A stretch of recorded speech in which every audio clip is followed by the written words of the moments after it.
बच्चों इस वीडियो में हम लोग पढ़ने वाले हैं क्लास 10 के चैप्टर नंबर 15 को। और चैप्टर का नाम आप देख सकते हो हमारा पर्यावरण। तो बच्चों हम इस चैप्टर में पर्यावरण से संबंधित बहुत सारे चीजों को पढ़ेंगे और साथ ही साथ यहाँ पारितंत्र और उससे संबंधित प्रश्नों को भी हम लोग देखेंगे।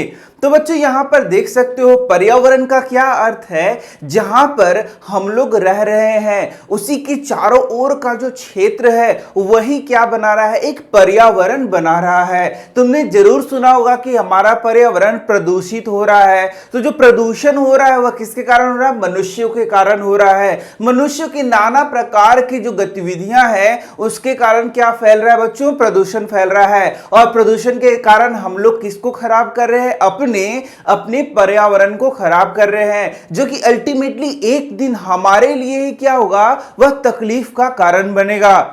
तो बच्चों यहीं से हमारा सबसे पहला टॉपिक उठता है और यहां पर दो प्रकार के पदार्थों को हम लोगों को पढ़ना है। सबसे पहला है जैव निम्नीकरणीय पदार्थ और दूसरा है अजैव निम्नीकरणीय पदार्थ। तो बच्चों यहीं से तुम्हें सबसे पहला क्वेश्चन पूछा जा सकता है। तो बच्चों तुमने देखा होगा कि हमारे घर में बहुत सारे ऐसे वेस्ट पदार्थ होते हैं जो कि मान लो कि पत्तियां हो गए या फिर जो लकड़ी के टुकड़े हो गए या सब्जी का जो वेस्ट हो गया, उनको यदि तुम कहीं पर रख दोगे तो देखोगे कि कुछ दिन के बाद वो क्या होता है, सड़ जाते हैं, गल जाते हैं। लेकिन बच्चों हमारे घरों में बहुत ऐसे पदार्थ होते हैं जिनको काफी दिनों तक रख दिया जाए फिर भी वो सड़ते गलते नहीं हैं। तो बहुत सारे ऐसे पदार्थ हो गए जैसे कि तुम्हारा प्लास्टिक हो गया, कचकड़ा हो गया। तो ये कुछ पदार्थ ऐसे पदार्थ होते हैं जो कि काफी दिनों तक कहीं पड़े रहते हैं, ना ही सड़ते हैं ना ही गलते हैं।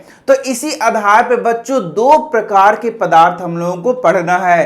तो जैव निम्नीकरणीय पदार्थ किसे कहेंगे? तो जैव का मतलब हो गया बायोडिग्रेडेबल, जैव निम्नीकरणीय का मतलब हो गया बायोलॉजिकली डिग्रेडेबल। तो वैसे पदार्थ जिनको बायोलॉजिकली हम लोग क्या कर सकते हैं, डिग्रेड कर सकते हैं, या फिर जिनको बायोलॉजिकली सड़ाया जा सकता है, गलाया जा सकता है। कैसे सड़ाया गलाया जा सकता है?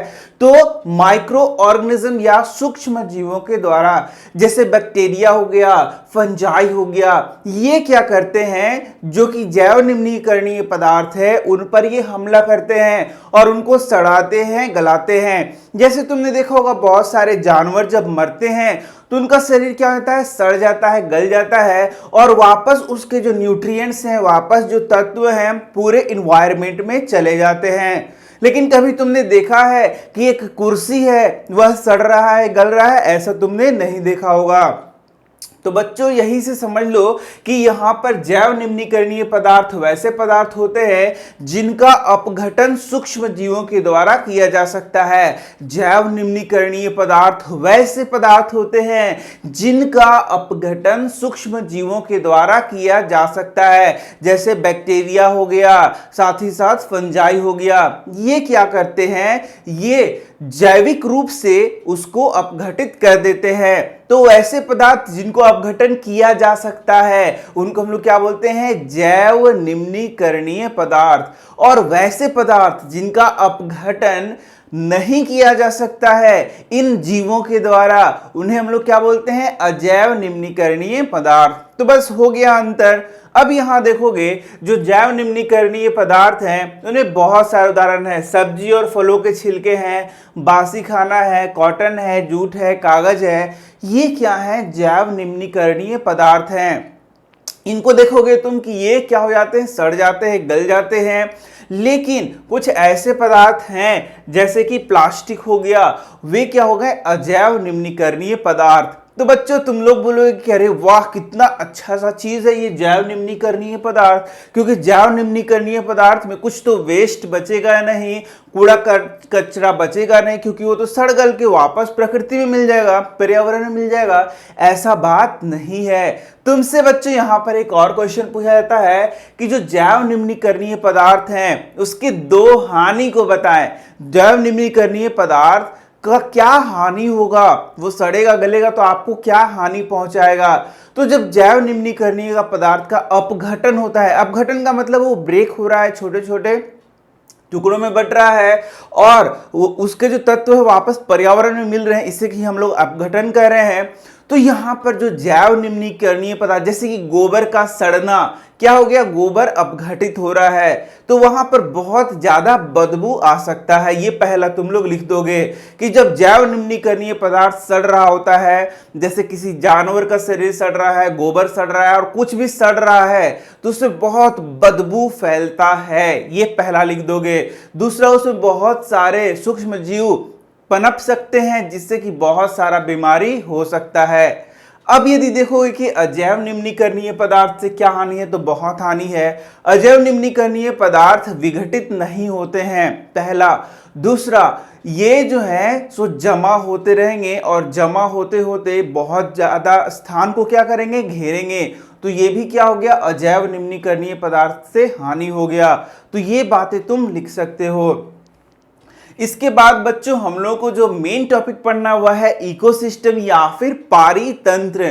तुम्हें हिंदी वर्ड याद रखना है, पारितंत्र किसे कहते हैं। तो बच्चों तुम जानते हो कि हम लोग जब पर्यावरण में रह रहे हैं तो अपने आजू बाजू जब देखोगे तो यहाँ दो प्रकार की चीजें तुम्हें मिलेंगी। यहाँ पर देख सकते हो, पहला चीज मिलता है अजैविक घटक और दूसरा चीज क्या मिलता है, जैविक घटक। जब तुम अपने आसपास देखोगे तो यहाँ पर दो प्रकार के घटक तुम लोगों को देखने को मिलेंगे।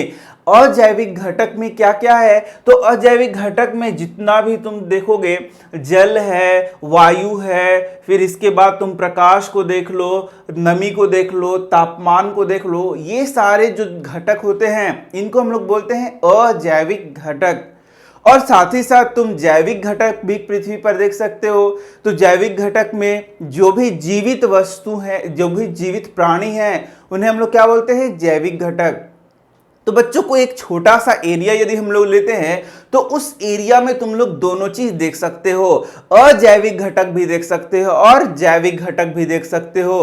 तो क्या जो जैविक घटक हैं यानी कि जो जीव हैं वे अजैविक घटक के बिना रह सकते हैं? बिल्कुल नहीं रह सकते हैं। तो चलो एक छोटे से एरिया को हम लोग देखते हैं। तो यहाँ पर देख सकते हो एक छोटा सा एरिया लिया है। तो ये एरिया कौन सा है, देख के बता सकते हो? हाँ बिल्कुल, यह क्या है, एक छोटा सा जंगल का एरिया यहाँ पर दिखाया गया है। तो इस जंगल में क्या तुम बता सकते हो कि अजैविक घटक क्या क्या है? तो देख लो, खुद ही देख लो कि यहाँ अजैविक घटक क्या क्या है। अजैविक घटक जो कि जीवित नहीं है, वैसे घटक क्या क्या है जो कि यहाँ पर महत्वपूर्ण है।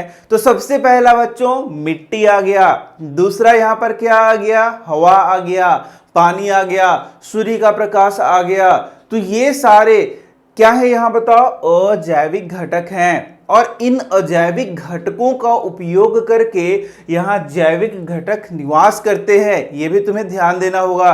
अब यहाँ पर जैविक घटक की बात करें तो जैविक घटक में देख सकते हो, सबसे पहले तो पौधे, पेड़ पौधे आ गए। एक छोटा सा एरिया हम लोगों ने क्या लिया है, जंगल लिया है। उस जंगल में जैविक घटक कौन कौन है, सबसे पहला आ गया पेड़ पौधे, फिर छोटे छोटे शाकाहारी जानवर आ गए, छोटे छोटे शाकाहारी जानवर, बड़े बड़े शाकाहारी जानवर जो कि पेड़ पौधे को खा के जीवित रहते हैं। फिर आ गया मांसाहारी जानवर, वह भी क्या करता है, पेड़ पौधे को मांसाहारी जानवर क्या करेगा, जो पेड़ पौधे पर निर्भर पशु हैं उनको वो खाएगा, यानी कि पशुओं को वो खाता है। तो इस प्रकार से तुम देख सकते हो कि एक छोटे से एरिया में, एक छोटे से स्थान में जैविक घटक भी है और अजैविक घटक है, और दोनों का परस्पर क्या होता है, समन्वय होता है, इंटरेक्शन होता है, और वह एक सिस्टम का फॉर्मेशन करते हैं, और उसे ही बच्चों हम लोग बोलते हैं पारितंत्र। क्या बोलेंगे बच्चों, उसे ही हम लोग पारितंत्र बोलेंगे। तो तुम्हें अब समझ में आ रहा होगा कि किसी एक स्थान में जैविक घटक और अजैविक घटक आपस में परस्पर इंटरेक्शन करते हैं, जिससे कि एक सिस्टम का निर्माण होता है, जिससे कि एक तंत्र का निर्माण होता है, और उसी तंत्र को हम लोग क्या बोलते हैं बच्चों, पारितंत्र कहते हैं। चलो एक और हम लोग देख सकते हैं यहाँ उदाहरण। तो यहाँ पर देख सकते हो एक और छोटा सा उदाहरण दिया गया है। तो यहाँ पर ये एक तालाब पारितंत्र का उदाहरण है। तो इस तालाब पारितंत्र में देखोगे अजैविक घटक क्या हो गया, मिट्टी हो गया, जल हो गया, वायु हो गया, सूर्य का प्रकाश हो गया, ये सारे क्या हो गए, अजैविक घटक हो गए। अब इसमें जैविक घटक क्या है बच्चों, तो जैविक घटक छोटे छोटे यहाँ प्लांट्स जो होते हैं वे क्या हो गए, जैविक घटक। उसके साथ ही यहाँ पर छोटे छोटे कीड़े मकोड़े हैं, वे भी क्या हो गए, जैविक घटक हो गए। इसके बाद यहाँ पर छोटी मछलियां, बड़ी मछलियां, सारस, ये सब क्या हो गया, जैविक घटक का उदाहरण हो गया।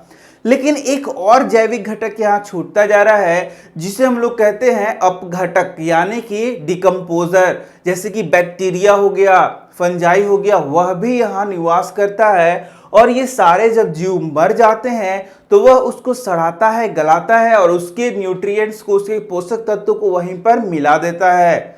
समझ में आ रहा है तुम्हें? तो यहाँ देखो, ये तालाब पारितंत्र का उदाहरण हो गया। और तालाब पारितंत्र में देख सकते हो यहाँ पर अजैविक घटक भी हैं और जैविक घटक हैं, दोनों परस्पर समन्वय करेंगे, क्रिया करेंगे और एक तंत्र का निर्माण करेंगे। और इसे ही हम लोग क्या बोलते हैं बच्चों, पारितंत्र कहते हैं। तो अब तुम्हें समझ में आ गया होगा पारितंत्र किसे कहते हैं। तो बच्चों जब तुम पारितंत्र पढ़ोगे, देखो यही है पारितंत्र। तो पारितंत्र कई प्रकार से उसको हम लोग डिवाइड करके पढ़ते हैं, यानी पारितंत्र का कई प्रकार हो सकता है। कुछ पारितंत्र बहुत बड़े हो सकते हैं, कुछ पारितंत्र बहुत छोटे हो सकते हैं। जैसे जलीय पारितंत्र हो गया, स्थलीय पारितंत्र हो गया, ये क्या हो गया, बड़े बड़े पारितंत्र का उदाहरण हो गया। जबकि कुछ छोटे छोटे पारितंत्र हो सकते हैं, जैसे मैंने यहां पर तुम्हें दिखा दिया, यहां पर ये क्या हो गया, जंगल एक पारितंत्र हो गया, यहां पर तालाब का पारितंत्र हो गया। इस तरीके से छोटे छोटे पारितंत्र हो सकते हैं। जबकि बच्चों पारितंत्र में तुमसे एग्जाम में पूछा जाएगा कि पारितंत्र दो प्रकार के, एक प्राकृतिक पारितंत्र और एक मानव निर्मित पारितंत्र, यह भी पूछा जाता है कि जो प्राकृतिक पारितंत्र है वह किसे कहते हैं, मानव निर्मित पारितंत्र किसे कहते हैं। तो सिंपल सा है बच्चों, प्रकृति के द्वारा जिस पारितंत्र का निर्माण हुआ है उसे हम लोग प्राकृतिक पारितंत्र कहते हैं। और मनुष्यों के द्वारा जिस पारितंत्र का निर्माण हुआ है उसे हम लोग क्या कहते हैं बच्चों, मानव निर्मित पारितंत्र या कृत्रिम पारितंत्र कहते हैं। तो ये जरूर याद रखना। तो बोलेगा कि दो मानव निर्मित पारितंत्र का उदाहरण दीजिए, तो बहुत सिंपल है। जैसे हम लोग बोलेंगे एक छोटा सा गार्डन, एक छोटा सा गार्डन, बगीचा, किस चीज का उदाहरण हो गया, मानव निर्मित पारितंत्र का उदाहरण हो गया।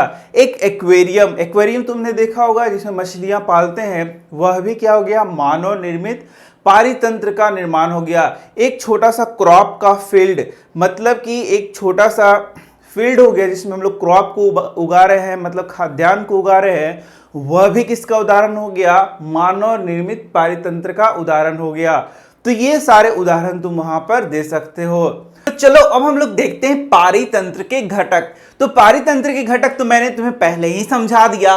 पारितंत्र के घटक दो प्रकार के घटक हैं। पहले को हम लोग बोलते हैं अजैविक घटक और दूसरे को क्या बोलते हैं, जैविक घटक। तो बच्चों अभी तुरंत मैंने तुम्हें अजैविक घटक के बारे में बताया और जैविक घटक के बारे में बताया।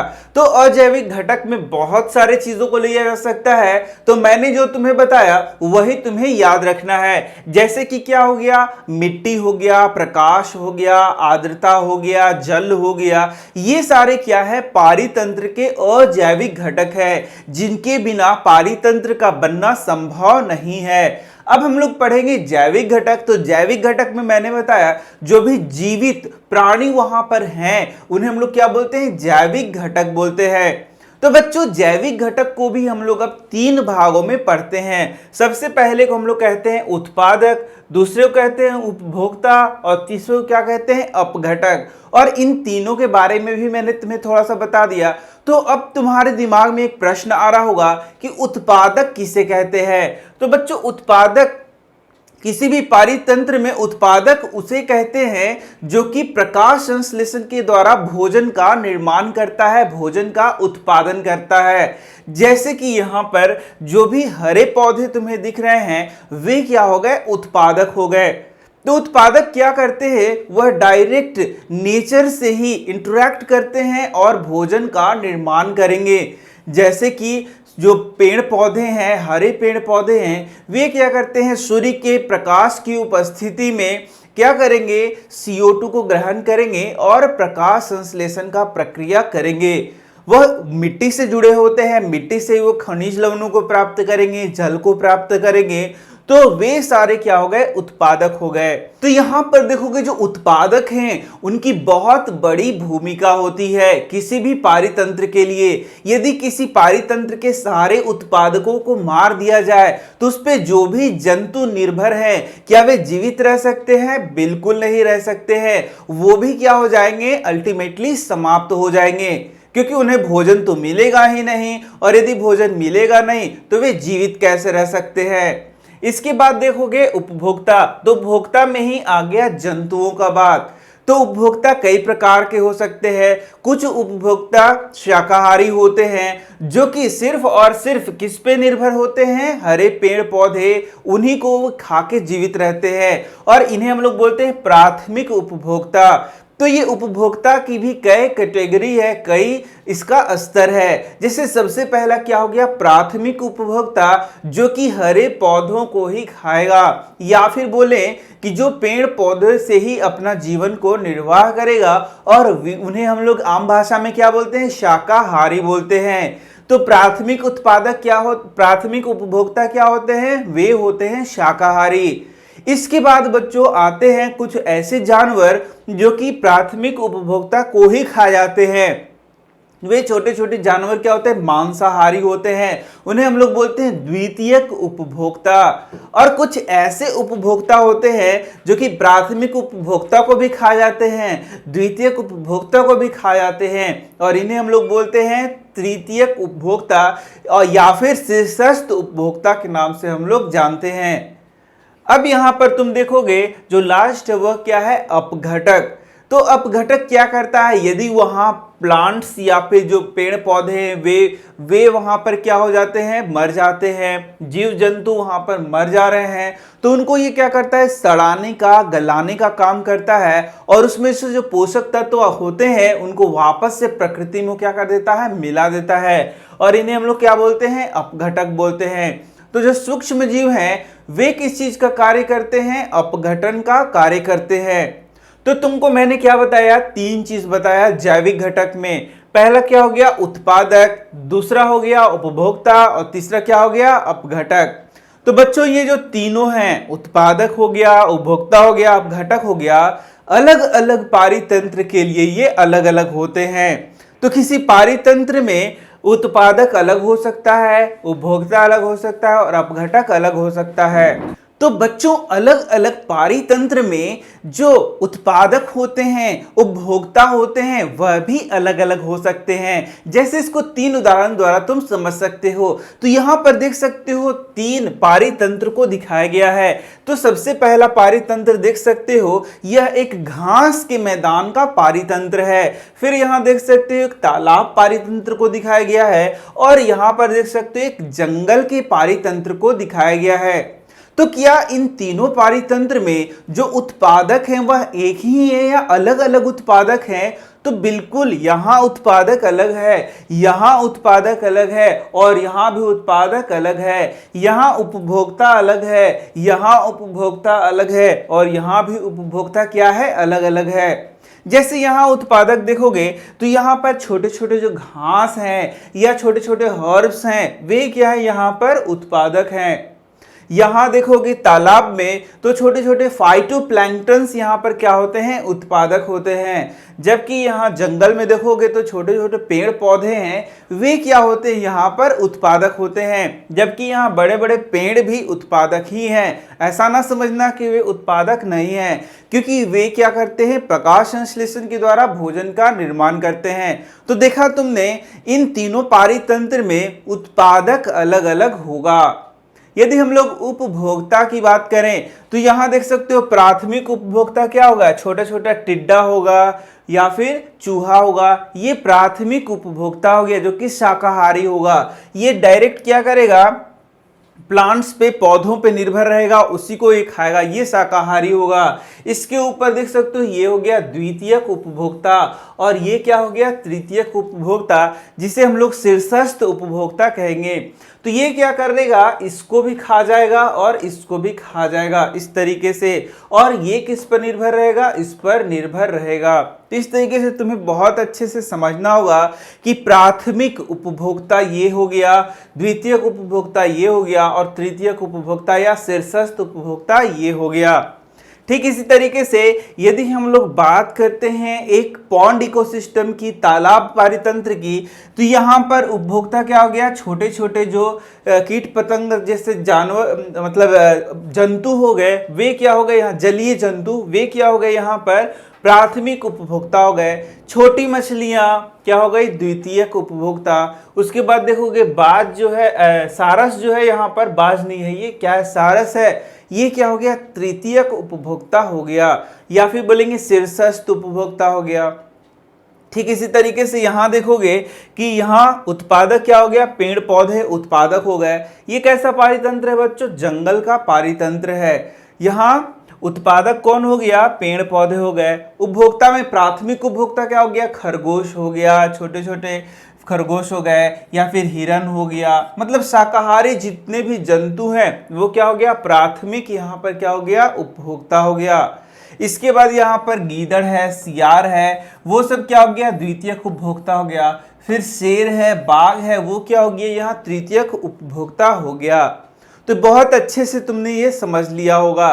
तो अब देखोगे बहुत सारी चीजें समझनी होती है। तो पारितंत्र में देखोगे ये हो गया तुम्हारा उत्पादक, और ये हो गया प्राथमिक उपभोक्ता, द्वितीयक उपभोक्ता और तृतीयक उपभोक्ता। तो कभी कभी ऐसे क्वेश्चन तुमसे पूछा जाएगा कि यहां पर देखोगे सबसे ज्यादा संख्या किसका है। तो यदि संख्या की बात करें तो सबसे ज्यादा संख्या यहां पर देख सकते हो किसका है, यहां संख्या सबसे ज्यादा, बोलो, उत्पादक का संख्या क्या होगा, सबसे ज्यादा होगा। और उत्पादक के बाद देख सकते हो उसके बाद जो संख्या होगा वह किसका होगा, प्राइमरी यानी कि प्राथमिक उपभोक्ता का संख्या उससे कम होगा। यानी कि ये जो संख्या है धीरे धीरे क्या होगा, घटते जाएगा। तो सबसे कम संख्या किसका होगा, सबसे कम संख्या का होगा, यहाँ पर देख सकते हो, बताओ, ये जो शीर्षस्थ उपभोक्ता है उसका संख्या क्या होगा, सबसे कम होगा। ये तुमने समझ लिया। अब और कुछ समझ सकते हो। तो देख रहे हो यहाँ सूर्य का जो प्रेजेंस है, सूर्य की उपस्थिति में, तो ऊर्जा का मुख्य स्रोत क्या हो गया बच्चों, सूर्य हो गया। ऊर्जा का प्रमुख स्रोत क्या हो गया, सूर्य हो गया। और सूर्य के ही ऊर्जा को कौन ग्रहण करेगा, पौधे, पेड़ पौधे ग्रहण करेंगे, और फिर यह ऊर्जा क्या करेगा, आगे की ओर ले जाता जाएगा। मतलब कि यदि हम लोग देखें कि हम लोगों के ऊर्जा का प्रमुख स्रोत क्या हो गया, तो सूर्य हो गया। तुम बोलोगे कि हम लोग के लिए ऊर्जा का स्रोत सूर्य कैसे हो गया, तो हम लोग भी किस पे निर्भर हैं, इन्हीं जीव जंतुओं पर निर्भर हैं, इन्हीं पेड़ पौधों पर निर्भर हैं। और ये पेड़ पौधे ऊर्जा के लिए किस पे निर्भर हैं, सूर्य पर निर्भर हैं। तो यदि सूर्य को हटा दिया जाएगा तो क्या पेड़ पौधे जीवित रहेंगे, नहीं रहेंगे। यदि पेड़ पौधे ही नहीं जीवित रहेंगे तो बाकी जितने भी ये जानवर दिख रहे हैं क्या वे जीवित रहेंगे, नहीं रहेंगे।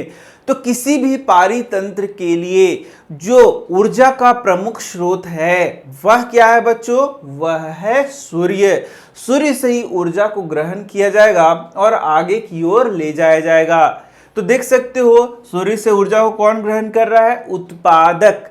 देखो यही क्या है, पेड़ पौधे उत्पादक हैं, और उत्पादक से ऊर्जा आगे की ओर तुम्हारा बढ़ रहा है। समझ में आ रहा है। और इस तरीके से यहाँ पर बहुत सारे नए नए चीजों को भी तुमको पढ़ना है। जैसे कि अब समझना होगा तुमको कि यहाँ पर जो ऊर्जा है उसका क्या हो रहा है, प्रवाह हो रहा है। तो हम लोग बोलेंगे ये जो एक एक स्तर हो रहा है इसी को बोलते हैं पोषी स्तर। क्या बोलते हैं बच्चों, पोषी स्तर इसे बोलते हैं। तो ऊर्जा का जो प्रवाह हो रहा है वह एक पोषी स्तर से दूसरे पोषी स्तर तक हो रहा है। ऊर्जा का प्रवाह देख रहे हो, एक पोषी स्तर, इसको बोलेंगे पोषी स्तर, अभी सिखाने वाला हूं। तो एक पोषी स्तर से दूसरे पोषी स्तर तक ऊर्जा का क्या होता है, प्रवाह होता है। इसके बाद तुमको सीखना है यहाँ पर फूड चेन, खाद्य श्रृंखला या आहार श्रृंखला किसे कहते हैं, फिर खाद्य जाल किसे कहते हैं। ये सारे क्वेश्चन भी तुम्हारे एग्जाम में आएंगे। अब तुम देख सकते हो यहाँ पर ऐसा भी कभी क्वेश्चन पूछा जा सकता है कि किसी पारितंत्र में मान लीजिए यहाँ पर इस ग्रुप का जितना भी ऑर्गेनिज्म है, मतलब शाकाहारी जितना भी जानवर है, क्या इनको हटा दिया जाए, इनको मार दिया जाए, किल कर दिया जाए, तो इस पारितंत्र पे क्या बुरा असर पड़ेगा। तो तुम देख सकते हो कि यदि यहाँ पर जितने भी शाकाहारी जानवर हैं इनको मार दोगे, तो तुम जरा सोचो, शाकाहारी जानवर सारे मार दिए जाएंगे तो पेड़ पौधे क्या हो जाएंगे, बहुत ज्यादा संख्या में हो जाएंगे, क्योंकि उनको खाने वाला तो कोई रहेगा नहीं। और दूसरा देख सकते हो कि यहाँ जो मांसाहारी जीव हैं वे भी क्या हो जाएंगे, मर जाएंगे, क्योंकि मांसाहारी जानवर किस पे निर्भर होता है, शाकाहारी जानवर पे। शाकाहारी जानवर ही वहां का खत्म हो जाएगा तो मांसाहारी जानवर को जीवित रहेगा नहीं रहेगा। इस तरीके से यह जो पारितंत्र है वह क्या हो जाएगा, इम्बैलेंस हो जाएगा, मतलब इसका संतुलन बिगड़ जाएगा। तो इस तरीके से क्वेश्चन यदि तुमसे पूछेगा कि क्या होगा यदि एक पोषी स्तर के सारे जंतुओं को मार दिया जाए, तो तुम्हें इसका उत्तर यही देना है कि जो पारितंत्र है इसका जो बैलेंस है, इसका जो संतुलन है पूरी तरीका से बिगड़ जाएगा। तो तुम्हें पारितंत्र बहुत अच्छे से समझ में आ रहा होगा, इसके अजैविक घटक भी समझ में आ रहा होगा और जैविक घटक भी समझ में आ रहा होगा। तो अजैविक घटक हर एक के लिए क्या है, मिट्टी है, जल है, तुम्हारा वायु है, सूर्य का प्रकाश, ये सारे अजैविक घटक है किसी भी पारितंत्र के लिए। और जैविक घटक में हम लोगों ने क्या देखा, पहला उत्पादक हो गया, फिर उपभोक्ता हो गया, और फिर क्या हो गया बताओ, तीसरा हो गया डिकम्पोजर इंग्लिश में, और हिंदी में इसको कहते हैं अपघटक।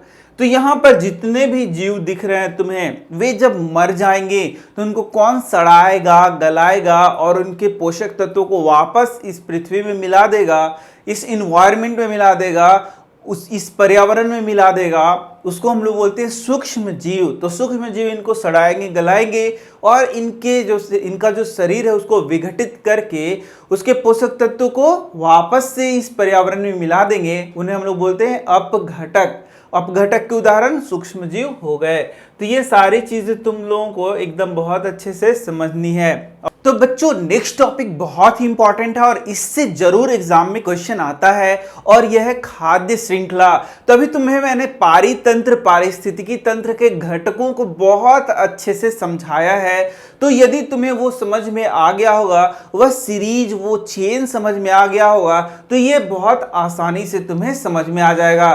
तो यदि हम लोग किसी भी पारिस्थितिकी तंत्र का या पारितंत्र का, दोनों एक ही वर्ड है, का उदाहरण लेते हैं, तो हम लोग देखते हैं कि यहाँ पर भोजन के लिए एक जीव दूसरे जीव पर निर्भर करता है और एक चेन के जैसा निर्माण करता है, एक श्रृंखला के जैसा एक निर्माण करता है। उसे हम लोग क्या बोलते हैं, खाद्य श्रृंखला बोलते हैं। तो जीवों का एक ऐसा श्रृंखला जो किस पर निर्भर होता है, खाना पे निर्भर होता है, भोजन पर निर्भर होता है, तो उस श्रृंखला को हम लोग क्या बोलते हैं, खाद्य श्रृंखला बोलते हैं। जैसे कि यहाँ देख सकते हो, यहाँ पर जो पेड़ पौधे हो गए वे क्या हो गए बच्चों, उत्पादक हो गए। सबसे पहले क्या हो गया, उत्पादक। तो देख सकते हो जो घास हो गया वो सब क्या हो गया, उत्पादक। यहाँ प्राथमिक लिखने का नहीं जरूरी है, क्या हो गया, उत्पादक हो गया। फिर यहाँ जो टिड्डा है वह क्या हो गया, प्राथमिक उपभोक्ता हो गया। जैसे कि शाकाहारी कहेंगे हम लोग उसे, क्या बोलेंगे बच्चों, शाकाहारी। ठीक है, तो ये हो गया तुम्हारा प्राथमिक उपभोक्ता। प्राथमिक उपभोक्ता के बाद देख सकते हो आ जाएगा द्वितीयक उपभोक्ता, जो छोटे छोटे मेंढक है या फिर और भी जो छोटे छोटे जानवर हैं वे क्या हो गए, द्वितीयक उपभोक्ता। फिर यहाँ देख सकते हो तृतीयक उपभोक्ता कौन हो गया तुम्हारा, सांप हो गया। और यहाँ पर ये उच्च उपभोक्ता हो गया तुम्हारा, ये हो गया बाज। तो यहां पर तुम्हें थोड़ा कंफ्यूजन हो सकता है कि प्राथमिक उपभोक्ता होता है, द्वितीयक उपभोक्ता होता है और तृतीयक उपभोक्ता होता है, लेकिन कहीं कहीं तुम्हारे बुक में ऐसे प्राथमिक, द्वितीयक, तृतीयक और उसके बाद उच्च उपभोक्ता यानी चार चार नाम दिए होते हैं। तो इसमें कंफ्यूजन नहीं लेना है, कंफ्यूज नहीं होना है। सिंपल सा बात है कि कहीं कहीं तृतीयक उपभोक्ता, इस बाज को तृतीयक उपभोक्ता कहा जाता है और कहीं कहीं इसे उच्च उपभोक्ता के नाम से जाना जाता है। मतलब क्या हो गया, यहाँ पर चार यहाँ पर बना दिया गया है। तो किसी किसी बुक में 4 दे दिया गया है और किसी किसी बुक में 3 दे दिया गया है। तो इसमें कंफ्यूज मत होना, तुम्हें बस सिंपल सा लिखना है प्राथमिक उपभोक्ता, द्वितीयक उपभोक्ता और तृतीयक उपभोक्ता, बात खत्म। और तृतीयक उपभोक्ता को ही हम लोग क्या बोल रहे हैं, उच्च उपभोक्ता भी बोल रहे हैं, टॉप कंज्यूमर बोल रहे हैं। और यदि तुम्हारा मन है तो उसके बाद भी लिख सकते हो, तो भी गलती नहीं होगा। तो तुमने देखा भोजन के लिए यहां पर एक श्रृंखला बन रहा है, एक चेन बन रहा है, जिसमें प्रत्येक जीव दूसरे जीव पर निर्भर है। जैसे ये जीव किस पे निर्भर है, अपने पहले वाला ग्रुप पर निर्भर है। ये जीव किस पे निर्भर है, अपने पहले वाला ग्रुप पर निर्भर है। और ये एक चेन का फॉर्मेशन हो रहा है। इसी चेन को, इसी श्रृंखला को हम लोग क्या बोलते हैं, खाद्य श्रृंखला बोलते हैं। तो खाद्य श्रृंखला किस पे आधारित है, खाद्य पे आधारित है, भोजन पे आधारित है, जिसमें यहाँ पर एक समूह का जीव दूसरे समूह के जीव पर भोजन के लिए निर्भर होता है और एक चेन का फॉर्मेशन करता है। तो यहाँ पर चेन कहने का क्या मतलब हो गया, श्रृंखला कहने का क्या मतलब हो गया। श्रृंखला कहने का सिंपल सा मतलब हो गया बच्चों कि यदि यहाँ पर एक जीव को हटा दिया जाए, मान लो कि यहाँ पर इतना ये जो जीव दिख रहा है तुम्हें, इसको गायब कर दिया जाए, तो यहाँ जो पारितंत्र है वो क्या हो जाएगा, इम्बैलेंस हो जाएगा। यानी कि पारितंत्र का जो बैलेंस है वह बिगड़ जाएगा, जो संतुलन है वह बिगड़ जाएगा। मतलब कि यहाँ पर देखोगे तो जो बाज है वह यहाँ सांप लोगों को खाएगा, इस तरीके के छोटे छोटे सांप छिपकलियां को खाएगा। ये जो है ये मेंढक को खाएगा। उल्टा नहीं हो रहा, ऐसा नहीं हो रहा कि मेंढक सांप को खाना शुरू कर दे या फिर सांप बाज को खाना शुरू कर दे, ऐसा नहीं हो रहा है। हालांकि ये जरूर देखा जाएगा कि कभी कभी यदि बाज को सांप नहीं मिला तो मेंढक को भी खा सकता है, या फिर कभी कभी यहाँ पर जो सांप है उसको मेंढक नहीं मिला तो वो टिड्डा को भी खा सकता है। इस तरीका का एक जाल भी देखा जा सकता है और उसे हम लोग बोलते हैं बच्चों खाद्य जाल बोलते हैं। यहाँ देख सकते हो इसका नाम क्या हो जाता है, खाद्य जाल। ये देखो यही है खाद्य जाल। तो यहाँ पर खाद्य जाल के बारे में तुम्हें क्वेश्चन आ सकता है। तो यही दो क्वेश्चन बहुत ज्यादा इंपॉर्टेंट होता है। सबसे पहला खाद्य श्रृंखला कैसे कहते हैं और दूसरा खाद्य जाल किसे कहते हैं। तो यहाँ पर देख सकते हो बच्चों कि यहाँ पर पारितंत्र को दिखाया गया, तो अलग अलग पारितंत्र तुम यहाँ देख सकते हो। एक पारितंत्र तुम यहाँ पर देख सकते हो, इस तरीके से ये जा रहा है, दूसरा पारितंत्र ये है, तीसरा पारितंत्र ये है और चौथा पारितंत्र ये है। तो यदि तुम पारितंत्र को यहाँ देखोगे बच्चों, तो अभी हम लोगों ने क्या देखा कि एक श्रृंखला जा रहा है कि एक जीव दूसरे जीव को खा रहा है, इस तरीके से किसी एक पारितंत्र में हो रहा है। लेकिन कोई जरूरी नहीं है कि वह जीव उसी जीव को खाएगा। हो सकता है कि यहाँ पर जैसे मैंने बताया कि ये जो सांप है उसको यदि मेंढक नहीं मिल रहा है तो वो पक्षी को भी खा सकता है, चूहे को भी खा सकता है, साथ ही साथ वो क्या कर सकता है, टिड्डे को भी खा सकता है। इस तरीके से वो जीवों को भी खा सकता है। इसी तरीके से यदि यहाँ पर देख सकते हो एक लोमड़ी है, तो लोमड़ी मान लो कि यहाँ पर छोटे छोटे जीवों का शिकार कर रहा है। तो मान लो कि ये जो लोमड़ी है एक छोटे हिरन को खा रहा है, तो यदि हिरन उसको नहीं मिले तो वो खरगोश को भी खा सकता है। खरगोश ना मिले तो हो सकता है कि वो क्या करे, चूहे को भी खा जाए। इस तरीके से यहाँ पर एक खाद्य जाल का निर्माण हो सकता है कि कोई जीव को एक जीव नहीं मिल रहा है तो दूसरे जीव का भी भक्षण कर सकता है, उसको भी खा सकता है। तो इस तरीके से एक जाल जैसा निर्माण होता है, उसी को हम लोग क्या कहते हैं, खाद्य जाल कहते हैं। देखो खाद्य श्रृंखला जब सीधी ना होकर जटिल हो जाती है, खाद्य श्रृंखला एक सीधा चेन, मैंने बताया था कि एक जीव दूसरे जीव को खाते चला जाएगा और एक चेन बनेगा, उसे हम लोग खाद्य श्रृंखला बोलेंगे। लेकिन यदि ऐसा ना हो, मतलब कि खाद्य श्रृंखला जब सीधी ना होकर जटिल हो जाती है, तब एक प्रकार के जीव कई प्रकार का भोजन या एक प्रकार के जीव कई प्रकार के जीवों द्वारा खाया जाता है। तो एक जाल के जैसा यहाँ पर निर्माण होता है और इसे ही हम लोग क्या बोलते हैं बच्चों, खाद्य जाल कहते हैं। तो तुम्हें बहुत अच्छे से तुम्हारे स्कूल में दिखाया गया और खाद्य जाल किसे कहते हैं उसे तुम लिख सकते हो, या मैंने जो बताया उसे भी तुम लिख सकते हो, क्योंकि ये सबसे इंपॉर्टेंट क्वेश्चन है, ये एग्जाम में जरूर आता है कि खाद्य जाल किसे कहते हैं।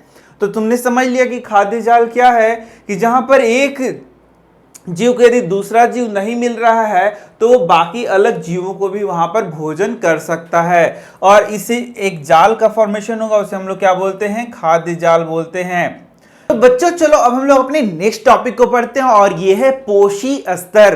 पोषी स्तर बहुत ही इंपॉर्टेंट टर्म है बच्चों। तो यहां पर देख सकते हो वह बिंदु या स्तर जिस पर एक जीव से दूसरे जीव में ऊर्जा का स्थानांतरण होता है उसे हम लोग पोषी स्तर या पोषण स्तर या ट्रॉपिक लेवल कहते हैं। तो यहां पर देख सकते हो बच्चों पोषी स्तर को दिखाया गया है। तो यहां पर हम लोगों ने फूड चेन को पढ़ा, आहार श्रृंखला को पढ़ा। तो बच्चों आहार श्रृंखला को जब हम लोग इस तरीके से ऊपर की ओर ले जा रहे हैं तो सबसे पहले क्या आता है, उत्पादक आता है। उसके बाद क्या आता है बच्चों, प्राथमिक उपभोक्ता, फिर द्वितीयक उपभोक्ता, फिर तृतीयक उपभोक्ता। अब मान लो कि यहां पर प्रत्येक को हम लोग संख्या को लेकर, प्रत्येक की संख्या को लेकर उसको एक पिरामिड का स्वरूप देते हैं, एक अरेंजमेंट करते हैं। तो सबसे ज्यादा कौन हो जाएगा बताओ तुम, सबसे ज्यादा कौन हो जाएगा, उत्पादक हो जाएगा। उत्पादक का संख्या क्या होगा, सबसे ज्यादा होगा, और ऊर्जा यहां पर क्या होगा, सबसे ज्यादा होगा। यदि हम लोग प्राथमिक उपभोक्ता की बात करें तो वह उत्पादक से क्या हो जाएगा, संख्या में कम हो जाएगा, और इस तरीके से ये थोड़ा सा छोटा हो जाएगा। देखो ये थोड़ा छोटा बनाया गया है।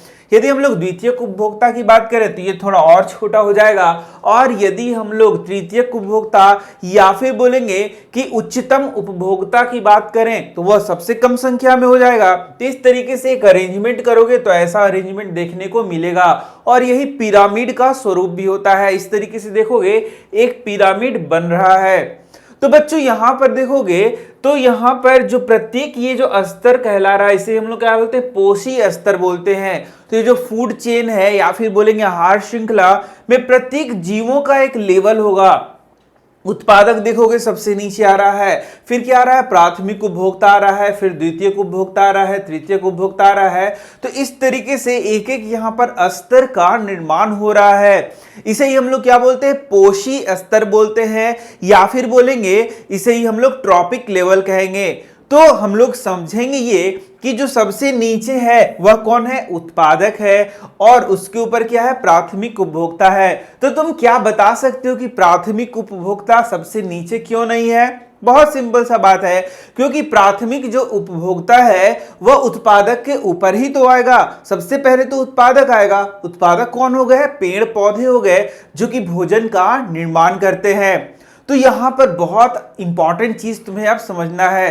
तो यहां तुम देखोगे कि यहां ऊर्जा कैसे एक स्तर से दूसरे पोषी स्तर में जाता है। ऊर्जा जो है वह एक पोषी स्तर से दूसरे पोषी स्तर में उसका क्या हो रहा है, ट्रांसफर हो रहा है। जैसे कि तुम जानते हो जो ऊर्जा का मुख्य स्रोत है हमारे पृथ्वी के लिए वह क्या है, वह है सूर्य। तो सूर्य प्रकाश संश्लेषण के द्वारा देख सकते हो कि सूर्य जो है, सूर्य से ऊर्जा को लेकर जो उत्पादक हैं वो प्रकाश संश्लेषण के द्वारा किस चीज का निर्माण कर रहे हैं, भोजन का निर्माण कर रहे हैं।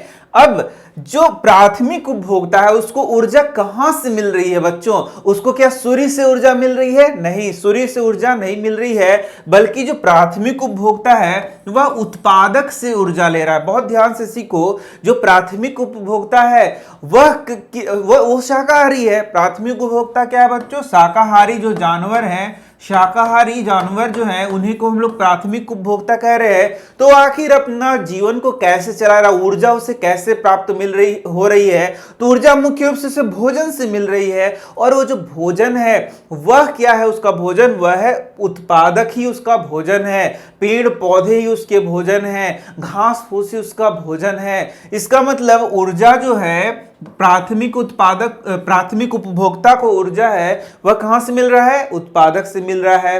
अब थोड़ा आगे बढ़ते हैं तो द्वितीयक उपभोक्ता क्या हो गया, मांसाहारी जानवर का हो गया।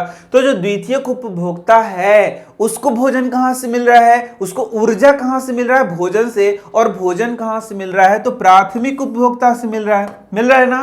प्राथमिक उपभोक्ता के जीवों को खाएगा तो उसी से उसको ऊर्जा मिलेगा। मतलब ऊर्जा इस तरीके से आगे की ओर बढ़ रहा है। समझ में आ गया? बहुत आसान है कि जो ऊर्जा का स्थानांतरण हो रहा है, ऊर्जा एक पोषी स्तर से दूसरे पोषी स्तर में जा रहा है, ये तुम्हें समझना चाहिए।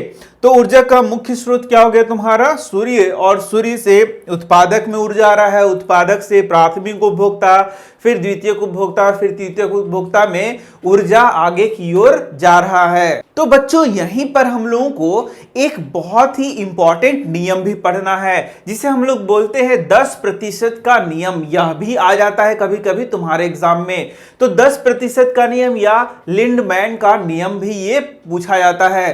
तो तुम देखोगे कि जब एक पोषी स्तर से दूसरे पोषी स्तर में ऊर्जा जाता है, देख सकते हो यहां एक पोषी स्तर से दूसरे पोषी स्तर में जब ऊर्जा का प्रवाह हो रहा है, तो यहां पर यह सीखना है कि सिर्फ 10% ऊर्जा ही नेक्स्ट लेवल के लिए उसको मिलता है। मतलब कि मान लो कि यहां जो ऊर्जा है, यहां पर मान लो कि ऊर्जा कितना है? 1 लाख जूल है। मान लो 1 लाख जूल ऊर्जा यदि किसको मिल रहा है? उत्पादक को मिल रहा है, तो इसका मात्र 10% ही प्राथमिक उपभोक्ता को मिल रहा है। और फिर उसमें उसको जितना ऊर्जा मिल रहा है, तो ये 10 लाख जूल है, तो 10 लाख का 10% कितना हो गया बच्चों? तो निकाल सकते हो 1 लाख का 1, 2, 3, 4 का 10% कितना हो गया? 10/100। तो इसको आसानी से निकाला भी जाता है। तो इस तरीके से देख सकते हो, ये हो गया 10,000 जूल। 10,000 जूल ये कितना हो गया बच्चों? 10,000 जूल ये हो गया ऊर्जा, जो कि किसको मिल गया? प्राथमिक उपभोक्ता को मिल गया 10,000 जूल। तो अब बोला जाएगा कि इसको 10,000 जूल मिल गया, तो द्वितीयक उपभोक्ता को कितना मिल जाएगा? तो इसका मिलेगा उसको 10%, और इसका 10% कितना हो जाएगा? 10/100। तो इसको मिल जाएगा यानी कि 1,000 जूल मिल जाएगा। कितना मिला? 1,000 जूल ऊर्जा मिला। तो यदि बोला जाएगा तो तृतीयक उपभोक्ता को कितना मिलेगा?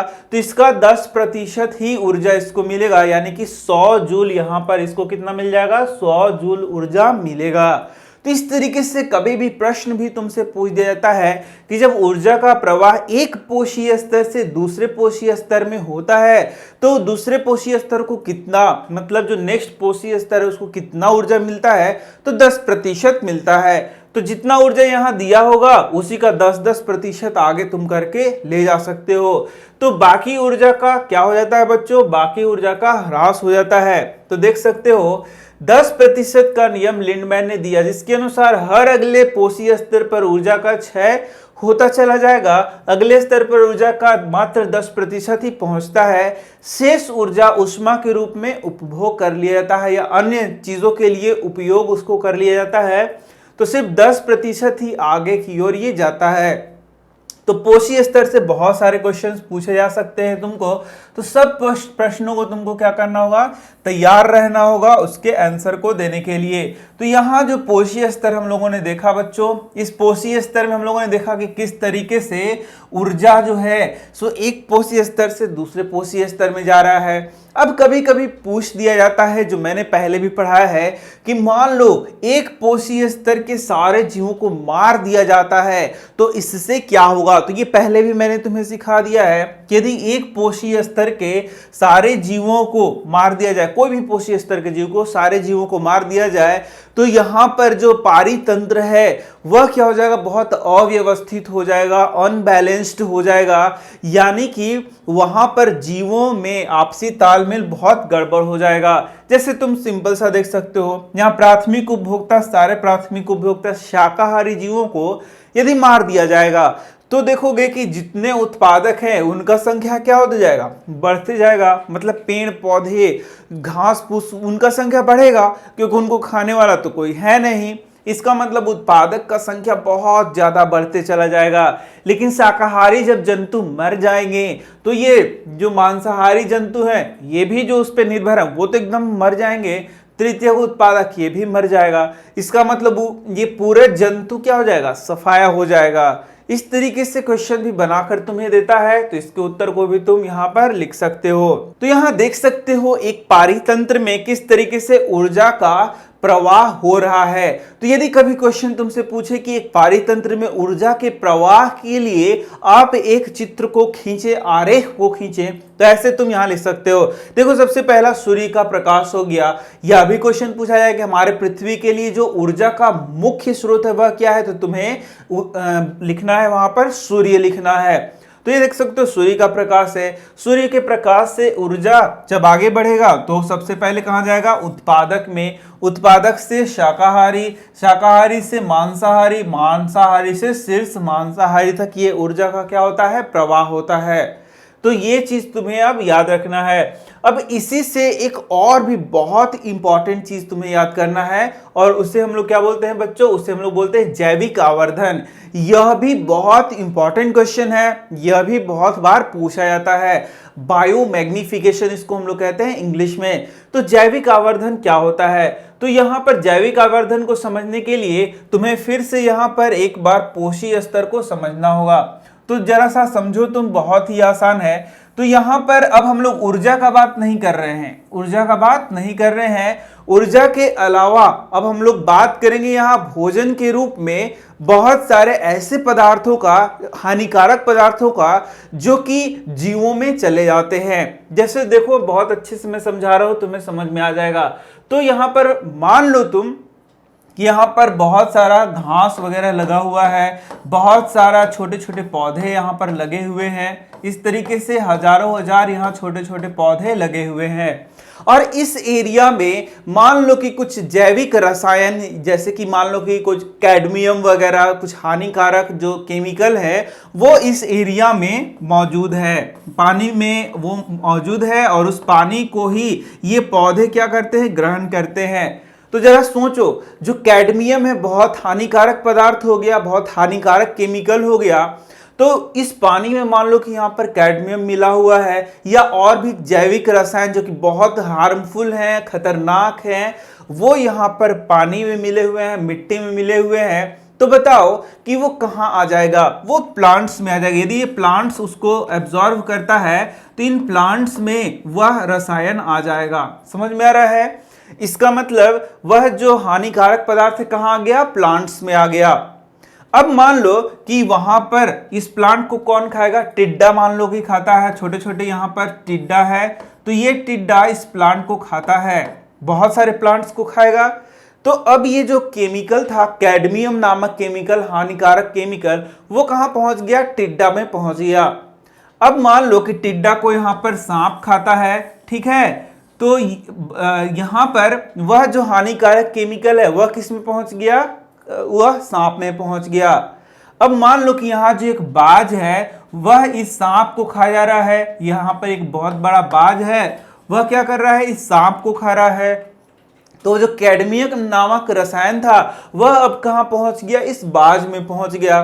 तो तुम जरा सा सोचो, यहां पर एक हानिकारक रसायन था जो कि भोजन के द्वारा एक पोषी स्तर से दूसरे पोषी स्तर में पहुंच गया, दूसरे से तीसरे में पहुंच गया, फिर शीर्षस्थ पोषी स्तर में पहुंच गया। इसका मतलब यह जो रसायन था, हानिकारक रसायन था, वह भोजन के द्वारा आगे की ओर क्या हो जा रहा है, ट्रांसफर हो रहा है।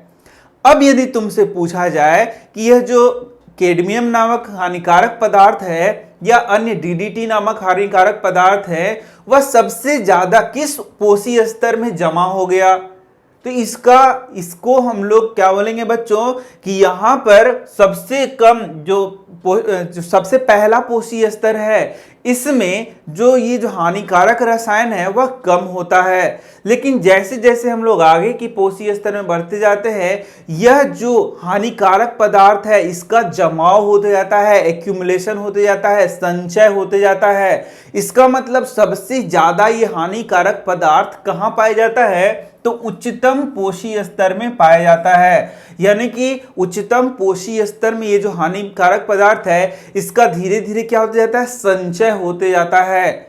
और सबसे ज्यादा ये कहां पाया जाएगा, इस जानवर में ये सबसे ज्यादा पाया जाएगा। इसे ही हम लोग कहते हैं बच्चों जैविक आवर्धन। आवर्धन मतलब क्या हो गया, बढ़ रहा है। आवर्धन मतलब क्या हो रहा है, बढ़ रहा है। और एक जीव से दूसरे जीव में जैसे ही जा रहा है उसमें बढ़ोतरी होते जा रहा है। मान लो कि यहां पर यह बहुत कम मात्रा में था, तो धीरे धीरे आगे पोषी स्तर में इसका मात्रा क्या होते जा रहा है, बढ़ते जा रहा है। तो ये आवर्धित हो रहा है। यह जो हानिकारक पदार्थ है एक पोषी स्तर से दूसरे पोषी स्तर में आते आते बढ़ते जा रहा है। आगे आ रहा है तो और बढ़ रहा है, आगे आ रहा है तो और बढ़ रहा है, यानी इसमें आवर्धन हो रहा है। इसलिए इसको हम लोग बोलते हैं जैविक आवर्धन। तब तुम्हारे दिमाग में क्वेश्चन आएगा कि ये बढ़ क्यों रहा है। बढ़ इसलिए रहा है बच्चों क्योंकि देखो यहां पर 100, मान लो कि ये 100 पौधे हैं, ठीक है, तो 100 पौधे को एक टिड्डा खा जा रहा है। तो जब 100 पौधों को एक टिड्डा खा जा रहा है तो 100 पौधों में जो हानिकारक पदार्थ है वो तो एक में चला गया ना। अब ऐसे ऐसे मान लो 50 टिड्डे को ये सांप खा गया, तो सांप में देखो 100 गुना कितना हो गया, 50 हो गया, यानी उतना ज्यादा केमिकल यहां पहुंच गया। अब ऐसे ऐसे टिड्डा को और सांप को, बहुत सारे सांप को, बहुत सारे टिड्डा को कौन खाते जा रहा है, ये बाज खाते जा रहा है। यानी बाज में वो हानिकारक रसायन तो और ज्यादा हो गया। समझ में आ रहा है क्या।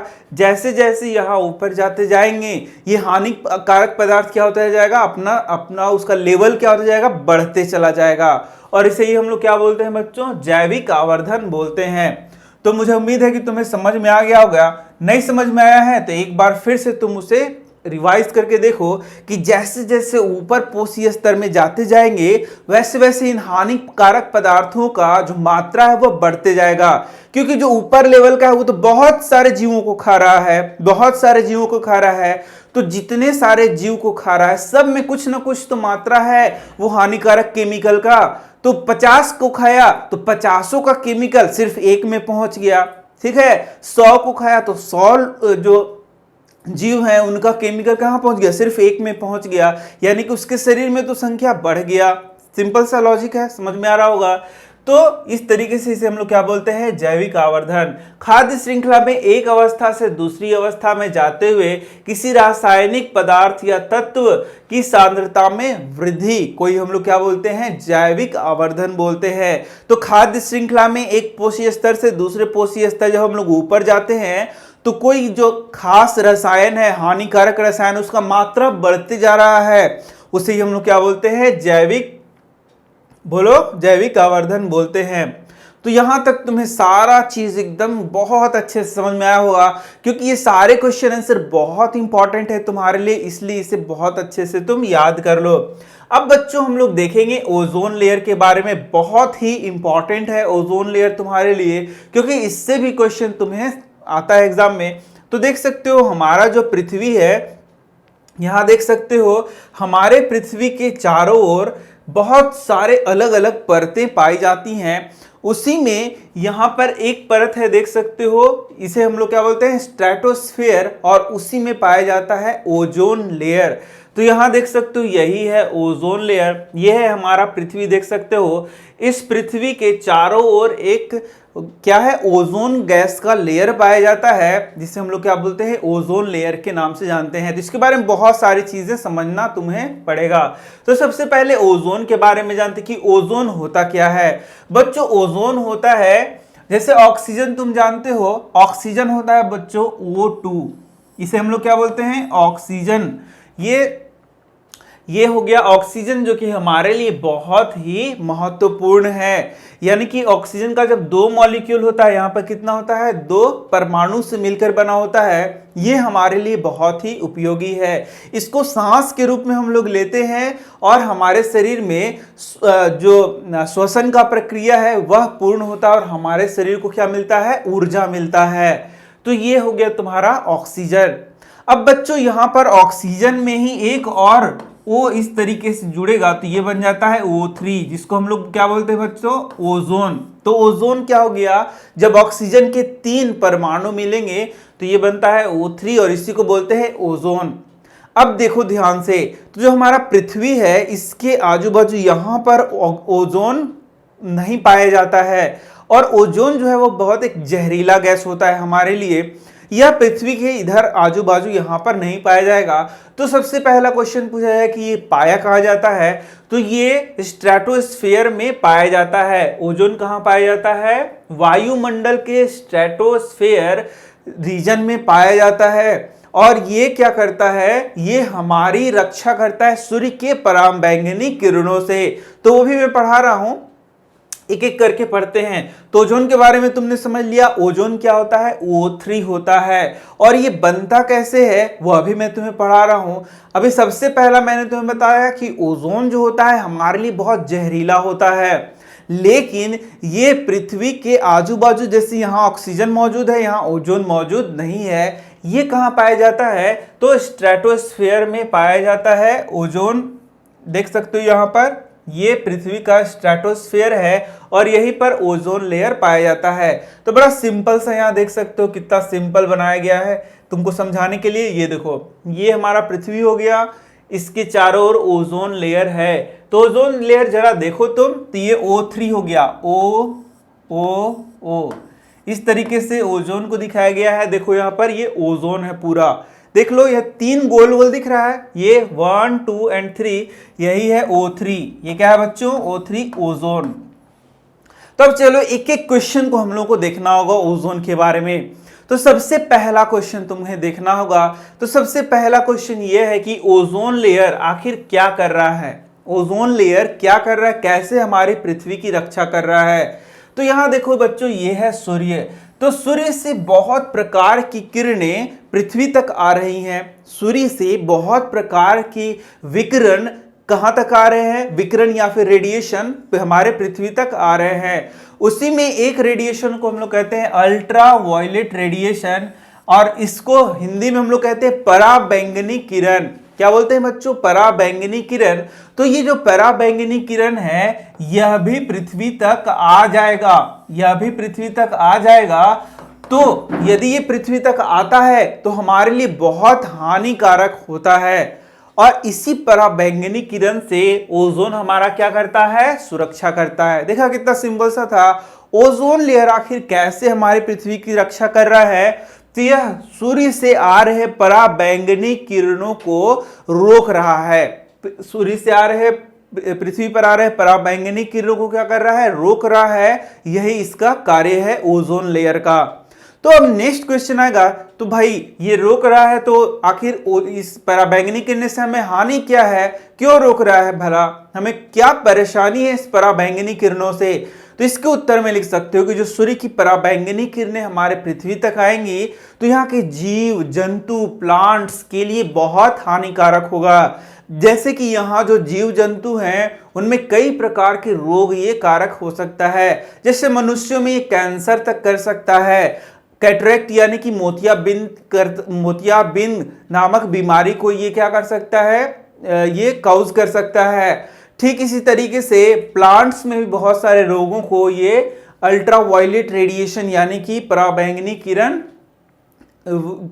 किरण के कारण बहुत सारे रोग हो सकते हैं। तो हमारे पृथ्वी को ये जो ओजोन लेयर है इस अल्ट्रा वायलेट रेडिएशन या फिर बोलेंगे पराबैंगनी किरणों से क्या कर रहा है, सुरक्षा कर रहा है। इतना समझ में आ रहा है, कोई दिक्कत नहीं हो रहा है।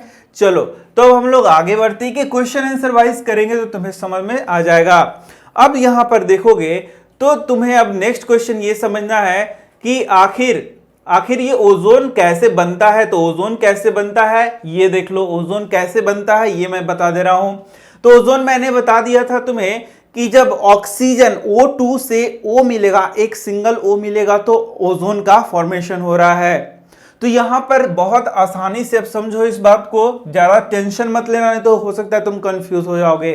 तो देखो ये जो ऑक्सीजन होता है O2 जो हम लोग बोल रहे हैं, O2 बोल रहे हैं, इसमें जब पराबैंगनी किरणें पड़ती हैं, अब यहाँ पे कंफ्यूज मत हो जाना कि इस पे कहां से पराबैंगनी किरण पड़ रहा है। तो ये स्ट्रेटोस्फीयर में हो रहा है, यहाँ हमारे पृथ्वी के नजदीक नहीं हो रहा, कहाँ हो रहा है, स्ट्रेटोस्फीयर में हो रहा है। कि जब O2 पे पराबैंगनी किरणें पड़ रही हैं तो उसको O और O में वो क्या कर दे रही हैं, तोड़ दे रही हैं, और उसी O से ये O2 मिलता है और O3 ओजोन का फॉर्मेशन करता है। यानी ये जो ओजोन लेयर है उसका निर्माण भी यहीं पे हो रहा है, देख सकते हो यहीं पे ओजोन लेयर का निर्माण हो रहा है। कोई दिक्कत नहीं है ना, कोई टेंशन नहीं है। चलो तो अब हम लोग देखते हैं कि ये जो ओजोन लेयर है, ठीक है। इस ओजोन लेयर को प्रॉब्लम किस चीज से है, आखिर ओजोन लेयर हम लोग को यह देखना है कि ओजोन लेयर धीरे धीरे घटता जा रहा है, उसमें क्षति होते जा रहा है। तो आखिर ये क्यों हो रहा है, ओजोन लेयर को हम लोग को पढ़ना क्यों पड़ रहा है। तो दो चीज तुम समझ गए, ओजोन लेयर हमारी रक्षा कैसे करता है और फिर पराबैंगनी किरणों से हमारे क्या हानि होती है यह भी समझ लिया। तो अब सीखना है कि ओजोन लेयर का क्षय कैसे हो रहा है, क्या कैसे ये ओजोन लेयर कम होता चला जा रहा है। तो देखोगे कि यहां पर बहुत सारे गैसेस हैं जिसको हम लोग बोलते हैं CFCs बोलते हैं, क्लोरोफ्लोरोकार्बन।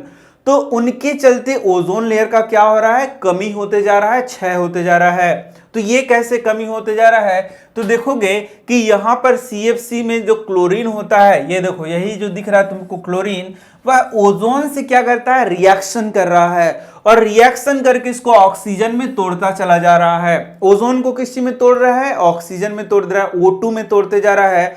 तो जैसे ही ओजोन O3 देखो ये है O3, उसको तोड़ते तोड़ते क्या बनाते जा रहा है, O2 बनाते जा रहा है। तो बताओ कि ओजोन कम हो रहा है या बेसी होते जा रहा है, ओजोन कम होते जा रहा है। और ये ओजोन जो कम हो रहा है, देख सकते हो ये पूरा लेयर था तुम्हारा ओजोन का O3 का, तो ये पूरा जो लेयर है वो तो टूट गया, वो टूट के क्या बन गया बोलो, O2 बन गया। यानी ओजोन लेयर का क्या हो रहा है, ह्रास हो रहा है। और जैसे ही ओजोन लेयर का ह्रास होगा तो ये पराबैंगनी किरणें हमारे पृथ्वी तक आना शुरू हो जाएंगी। एकदम सिंपल सा ये मैटर हो गया कि ओजोन लेयर के ह्रास के कारण पराबैंगनी किरणें हमारे पृथ्वी तक आना शुरू हो जाएंगी और जो जो प्रॉब्लम होगा वो क्रिएट होना शुरू हो जाएगा। तो यहां पर एक चीज मैं तुम्हें बता देना चाह रहा हूं कि जो ओजोन लेयर है यह बहुत ही अलग चीज होता है ग्लोबल वार्मिंग से। अब ग्लोबल वार्मिंग और ओजोन लेयर दोनों बच्चे लोग एक ही में मिलाकर पढ़ना शुरू करते हैं तो ये कंफ्यूज हो जाते हैं। तो ये दोनों अलग अलग चीज है, इसको अलग अलग जगह पे हम लोगों को पढ़ना है। अब देख सकते हो ओजोन लेयर को नुकसान 1980 के दशक में ओजोन की मात्रा में तेजी से गिरावट आई थी। क्लोरोफ्लोरोकार्बन के अत्यधिक इस्तेमाल के कारण ऐसा हुआ था। तो ये भी क्वेश्चन मैंने बता दिया कि ओजोन लेयर का ह्रास है, उसमें मुख्य कारण क्या है, क्लोरोफ्लोरोकार्बन का उपयोग। CFC जिसे हम लोग क्या बोलते हैं, CFC, ये कहाँ कहाँ इस्तेमाल होता है यह भी तुमसे पूछा जा सकता है। तो रेफ्रिजरेटर, एरोसोल कैन में भी इसका इस्तेमाल किया जाता है। तो ये AC वगैरह हो गया, इसमें इसका इस्तेमाल होगा। ओजोन लेयर के नुकसान के कारण ओजोन लेयर में छेद हो गया। तो मैंने बताया कैसे ओजोन लेयर का परत वहां हटते जा रहा है, तो उसी में हम लोग बोलेंगे कि ओजोन लेयर में क्या हो रहा है, छेद हो गया है। यूनाइटेड नेशन एनवायरनमेंट प्रोग्राम ने 1987 में एक समझौता बनाया जिसमें CFC के उत्पादन को 1986 के स्तर पर फ्रीज करने की बात की गई। मतलब उसके उत्पादन को क्या किया गया, कम किया गया। फिर 1990 के दशक की शुरुआत में CFC को फेज आउट करने के लिए कई देशों में एक समान समझौते पर क्या किया है, साइन किया है। आज अधिकतर देशों में CFC का उत्पादन बंद कर दिया गया है। इससे ओजोन लेयर को बचाने में काफी मदद मिली है। ये बातें थी जो कि ओजोन लेयर के बारे में थी और इसमें 4-5 क्वेश्चन आएगा तो पांचों क्वेश्चन को तुम अब आसानी से कर सकते हो। अब देख सकते हो कचरा प्रबंधन, ये एक लास्ट टॉपिक है जो कि इस चैप्टर का एकदम अंत में बताया गया है। तो यहां पर देख सकते हो कि हर घर में हर दिन भारी मात्रा में कचरा निकलता है और यहाँ पर शहरों में सघन आबादी के कारण हर शहर में निकलने वाले कचरे की मात्रा पहाड़ जैसी होती है। एक सुरक्षित और स्वस्थ पर्यावरण बनाए रखने के लिए कचरे को उचित प्रबंधन बहुत जरूरी होता है। तो कचरे का कैसे प्रबंधन किया जाए, तो इसमें बहुत सारे तुम सुझाव दे सकते हो। तो कचरे का प्रबंधन करने के लिए जैसे हम लोगों ने देखा था कि जो हरा कचरा है उसको एक तरफ रखते हैं और जो ऐसा कचरा जो कि नॉन बायोडिग्रेडेबल है यानी कि जिसका अपघटन नहीं किया सकता उसको अलग रखते हैं। दोनों में से एक कचरे को हम लोग क्या करते हैं, उसका हम लोग इस तरीके से इस्तेमाल करते हैं कि उसको खाद के रूप में परिवर्तित किया जा सके। और कुछ ऐसे कचरे होते हैं जिसको हम लोग रीयूज करते हैं, वापस से उपयोग करते हैं या फिर उसको रिसाइकल करते हैं। बहुत सारे तरीके से उसको हम लोग उपयोग कर सकते हैं। तो यही सारी बातें तुम्हें एग्जाम में भी लिखनी होंगी। ज्यादातर शहरों में कचरे के मैनेजमेंट की जिम्मेवारी नगर पालिका पर होती है। हर मोहल्ले के घर के कचरे को कचरे डब्बे या छोटे डंपिंग साइट पर डाला जाता है। वहां से ट्रक में भरकर इस कचरे को लैंडफिल साइट पर ले जाया जाता है। कुछ समय बीतने के बाद लैंडफिल साइट को मिट्टी से ढक दिया जाता है ताकि कचरे का क्या हो सके, डिकम्पोजिशन हो सके। तो कचरे का निपटारा अब हर एक जगह के लिए, हर एक स्थान के लिए एक बहुत बड़ी समस्या होती जा रही है, क्योंकि इससे मिट्टी का तो प्रदूषण होता ही है, साथ ही साथ इसको जानवर लोग भी खा के मरना शुरू कर दिए हैं। तो बहुत सारे प्रॉब्लम इसके हो सकते हैं, बहुत सारे कंसिक्वेंसेस हो सकते हैं। इस पे तुम्हें जरूर एक क्वेश्चन रहेगा, उस क्वेश्चन को तुम्हें आंसर करना होगा। तो मैं मिल रहा हूं तुमसे नेक्स्ट वीडियो में। धन्यवाद।